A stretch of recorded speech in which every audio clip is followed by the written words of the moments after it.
Hello! Sakit na lang pa ako. Pwede ba akong umupo? Umupo muna kayo. Kanina pa ako lakad na lakad eh. Pero, I guess, masabi na nilang lahat eh. Ano pa ba sasabihin ko, no? The good thing about our company is we are very, very good leaders, no? From our president to our senior leaders. Sobrang galing nila magsasalita eh. So, hindi ko na kailangan mag-explain further, no? I heard some of them kanina, in passing lang hindi ko alam kung sino nagsabi. Si Doc Butch yata nagsabi nun eh, na, you know, we as the owners of the company, gusto namin makilala nyo rin kami, no? Hindi kami yung nakatago lang. Yung reputasyon naman namin, siguro hindi namin ugaling magyabang eh, di ba? So, kung sa inyo, kung meron man kayong kausap, whether it's your downline or your customers, maybe they can search na lang kung sino kami, di ba?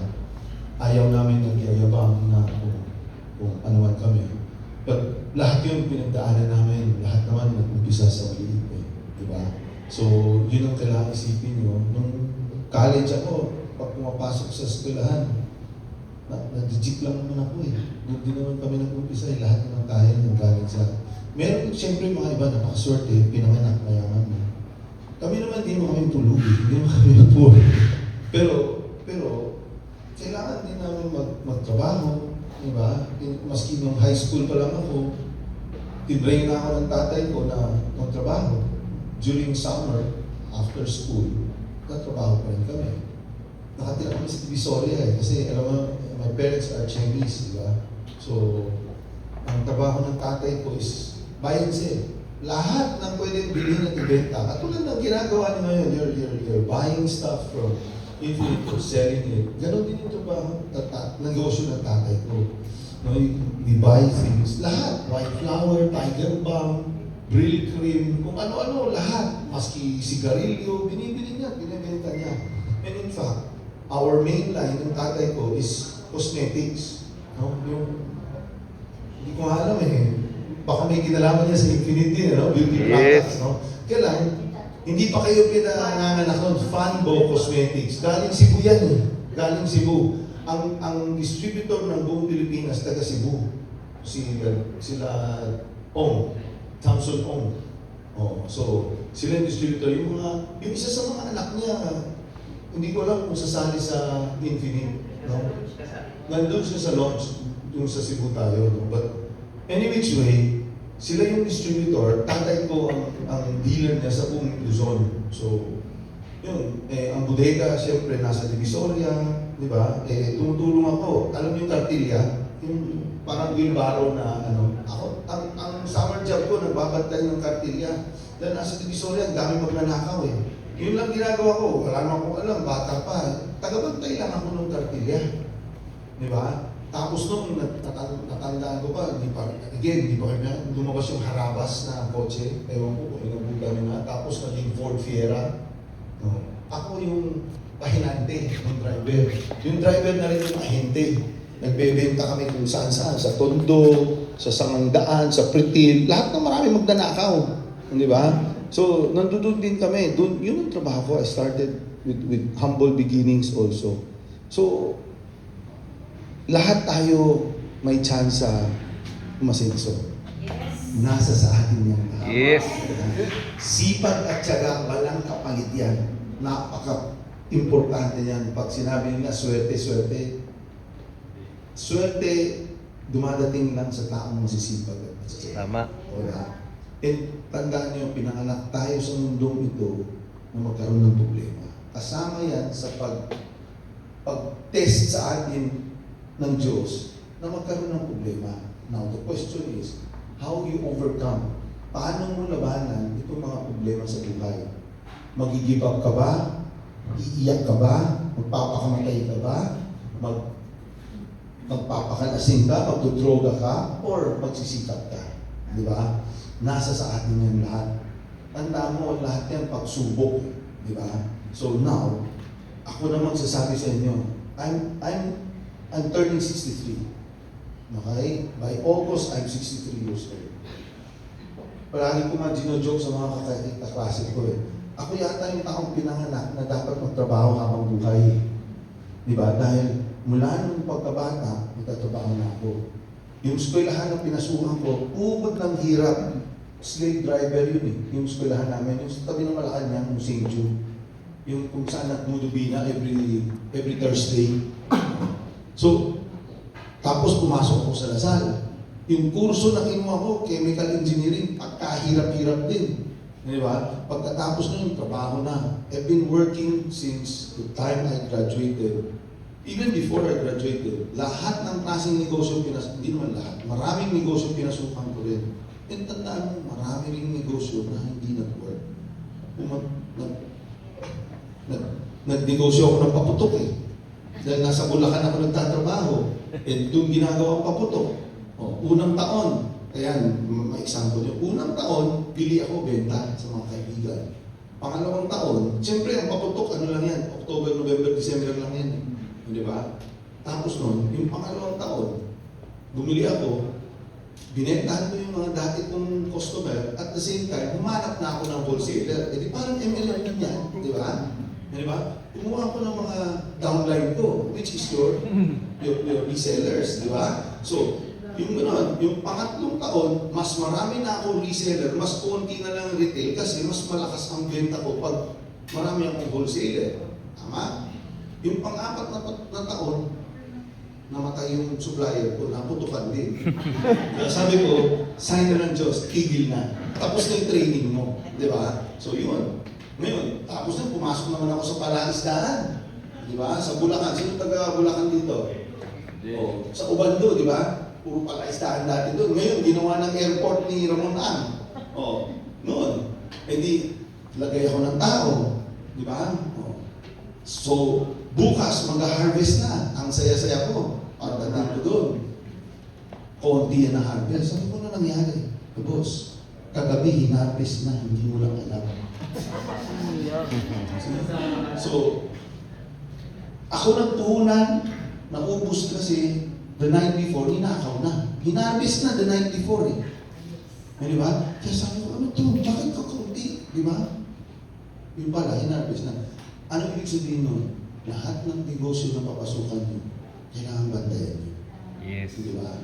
Ako naman, may sarili akong trabaho eh. Sideline ko to eh. So, mas i-sideline, kailangan bantayan din. Yes. Dahil maraming nangangailangan ng pera, maraming temptation, maraming din masasamang tao.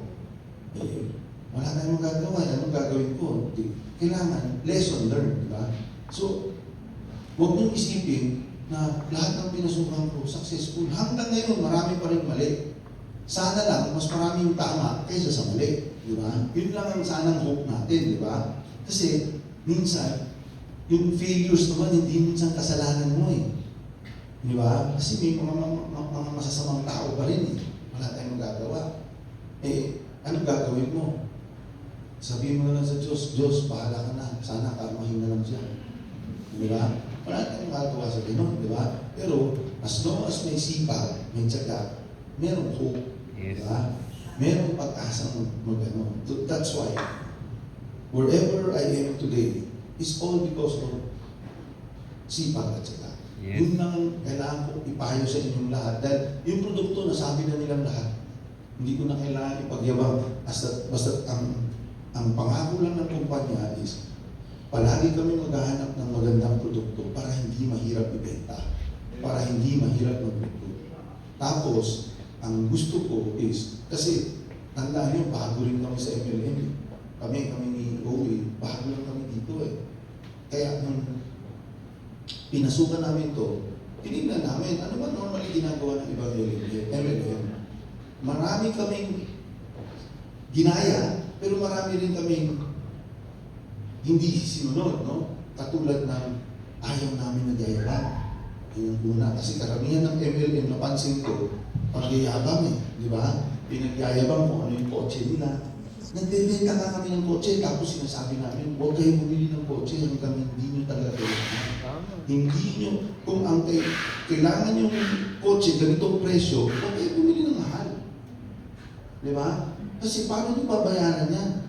Di ba? Bayaran nyo lang yung kaya nyo.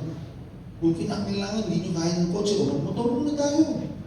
Di ba? Hindi naman kailangan lahat. Basta ayoko magkaroon ng stress kasi maraming mga networker babaon sa utang. Di ba?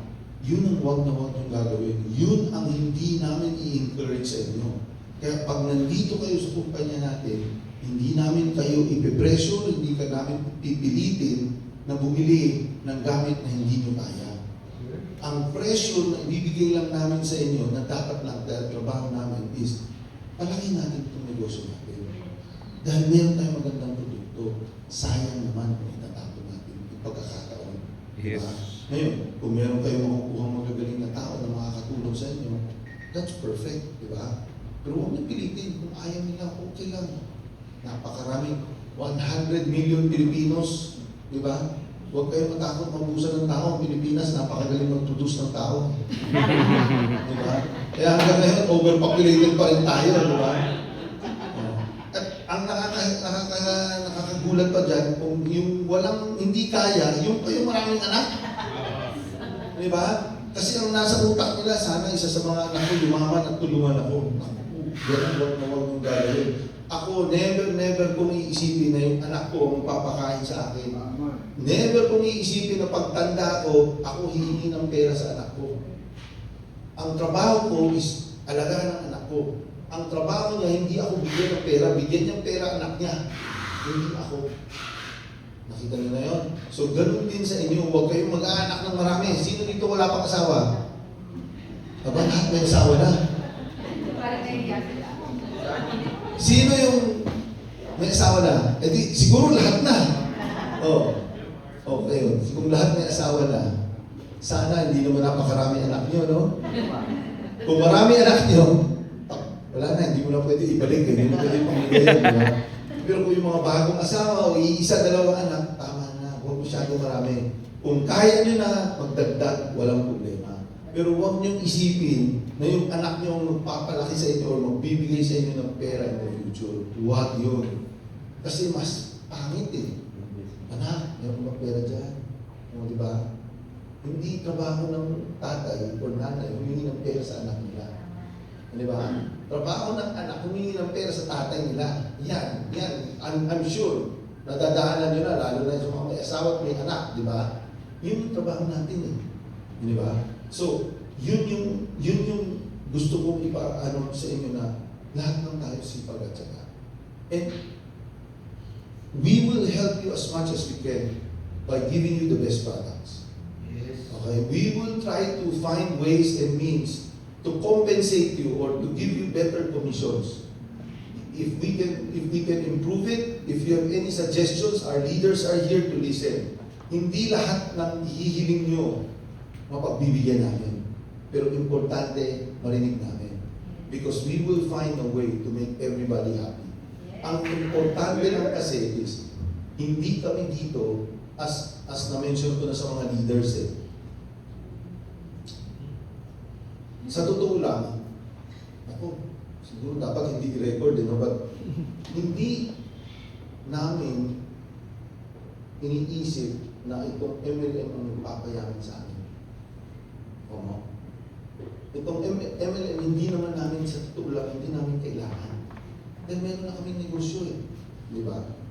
Itong MLM, ginawa namin dahil gusto namin makatulong sa maraming. Yes! Yes!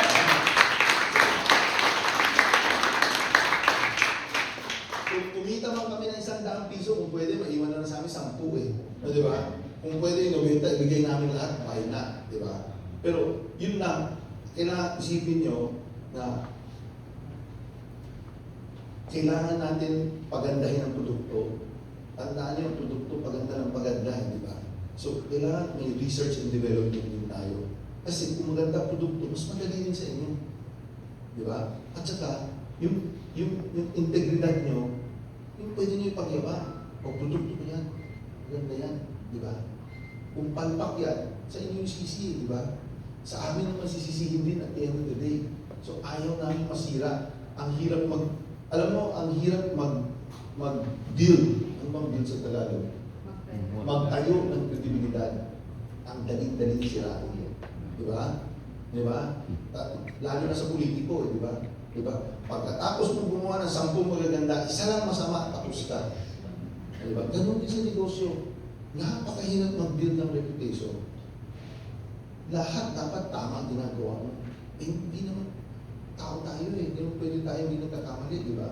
Pero as long as the sincerity is there, meron kayong, mabuting loob. As I've said, ang gusto namin, lahat tayo masaya. Yun ang palagi ko sinasabi, dapat tayo lahat isang pamilya. Yes. Okay? So, magtulungan tayo. We're here to help. We're here to listen. Ang pakiusap lang namin, lahat tayo. Hindi lang naman kayo eh. Kami, as your senior officers or leaders, tandaan nyo, masisipag yung mga leaders natin. Yan ang pwede natin ipagyaman. Yes. Tapos pakita natin sa lahat ng mga, hindi naman kalaban eh, kakumpetensya na lang, di ba? Na tayo dapat masaya tayo. Dapat lahat tayo, walang away-away. Di ba? Kung meron mang hindi pagkakaintindihan, sinabi ko na rin sa mga leaders, may konti hindi pagkakaintindihan, isolve na agad. Huwag natin palakihin. Minsan yung hindi napapansinan, yan ang dahilan kaya lumalaki ang problema eh. Di ba? Ibaba natin yung pride. Yung pride na yan, yung fried chicken na yan, kailangan ibaba natin yan. Yan ang pinaka-importante. Yan ang ayaw na ayaw ng Diyos din. That's one of the 7 capital sins. Pride. Pride. Minsan, maliliit na bagay. Pride na ang pinag-uusapan. Di ba? So, kailangan yun lang. At the end of the day, we want you to make money. We want you to earn. We want you to have a comfortable life.